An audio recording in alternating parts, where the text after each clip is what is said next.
ঢালিউড অভিনেত্রী মাহিয়া মাহি বিচ্ছেদের পর সন্তানকে নিয়ে বেশ ফুরফুরে মেজাজে আছেন। বন্ধু বান্ধবীদের সঙ্গে সুন্দর সময়ও কাটাচ্ছেন। শুধু তাই নয়, নতুন উদ্যমে কাজে ফিরেছেন এ অভিনেত্রী।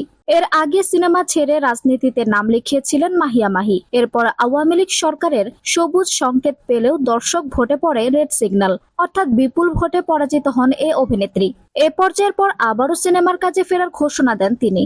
সিনেমা আর রাজনীতি নিয়ে রাজনীতির মারপ্যাচে ব্যাপক সমালোচনার মুখেও পড়েন মাহিয়া মাহি। এর আগে সামাজিক মাধ্যম ফেসবুকে তেমন সরব দেখা না গেলেও ফের সরব হয়েছেন এ অভিনেত্রী। প্রায় সময় নানা ইস্যুতে ফেসবুকে নানা পোস্ট দিয়ে থাকেন তিনি। কিছুদিন আগেও দুটি নাচের ভিডিও দিয়ে বেশ সাড়া ফেলে দিয়েছিলেন মাহি। এবার অগ্নিখ্যাত এই অভিনেত্রী নিজেকে ছাগল বলে জাহির করলেন। শনিবার 5 আগস্ট সামাজিক যোগাযোগ মাধ্যমে একটি পোস্ট দিয়ে মাহিয়া মাহি লিখেছেন, ফাইনালি আমি বুঝতে পারছি গাইস, আমি যে একটা ছাগল এবং এবার আমি মানুষ হব ইনশাল্লাহ। উল্লেখ্য, মাহিকে সবশেষে শাকিব খানের রাজকুমার ছবিতে ক্যামিও চরিত্রে অভিনয় করতে দেখা গেছে।